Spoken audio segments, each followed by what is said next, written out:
Sa puntong po ito, makakapanayam natin sa pamamagitan ng telepono ang tagapagsalita ng Philippine National Police na si Police Senior Superintendent Jonardo Carlos. Magandang hapon po sa inyo, sir. Si Bernadette Reyes po ito ngayon sa QRT. Yes, Bernadette, magandang hapon po. Mula po kay Chief PNP Police Director General Ronald De La Rosa, magandang hapon po sa lahat na nakikinig at nanonood ng inyong programa. Opo, sir. Ano po ang susunod na hakbang sa mga pulis na tinanggal sa pwesto dahil sa pagkakapatay nga kay Albuera Mayor Rolando Espinosa, sir?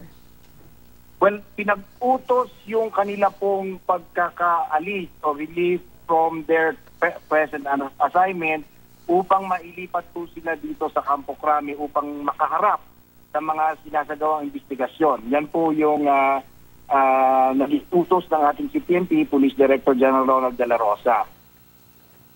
Sir, paano po natin masisiguro sa publiko na yung gagawing investigasyon nito ngang Internal Affairs Service ay magiging transparent at hindi maiimpluwensyahan? Well, unang-una, mandato po ng Internal Affairs Service yun at gagawin po nila yung kanila pong tungkulin. Hindi ho iniimpluwensyahan ng liderato ng pambansang pulisya.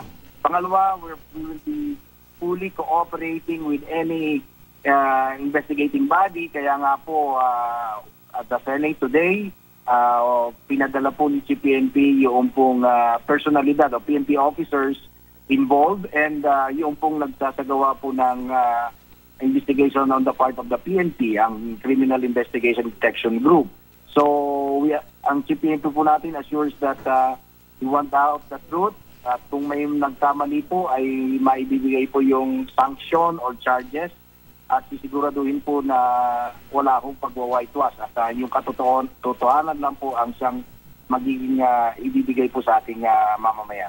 Opo, sir. Kaugnay naman po kay Kerwin Espinosa. Ano na po ang update sa kanya sa ngayon?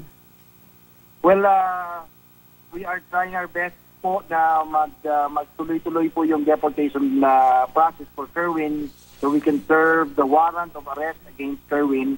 Nakikipag-ugnayan po yung ating pong embahada sa Interpol Abu Dhabi para kung wala na pong hitches ay makauwi po kagad na maibalik sa Pilipinas si Kerwin.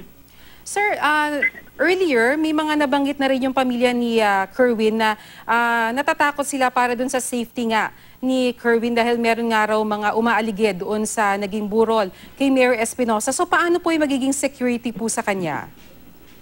We will provide po the necessary security to make sure po na kung si Kerwin po ay makikipagtulungan sa ginagawa po nating laban sa illegal na droga, titiyakin po ng PNP na yan po ay maibibigay po kay Kerwin. If Kerwin is going to cooperate with the yung ito pong sa ating ginagawa investigasyon.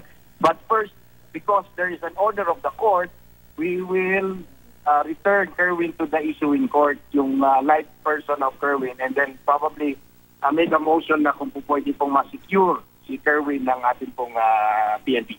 Opo. Sir, meron na po bang timeline kung most likely kailan po siya mababalik dito sa Pilipinas? Nasa ano po yan nasa Abu Dhabi Interpol po. So, we're hoping for the earliest possible time na siya po ay ating pong maibalik sa Pilipinas. Sir, sakali makarating na po siya dito sa Pilipinas, kanino pong kustodiya mapupunta si Kerwin? As I said, ibabalik po natin siya sa issuing court. We have to return the live person of Kerwin to the issuing court na nagbigay po ng warrant of arrest. Alright, maraming salamat po sa inyo, Police Senior Superintendent Jonardo Carlos, ang tagapagsalita ng Philippine National Police.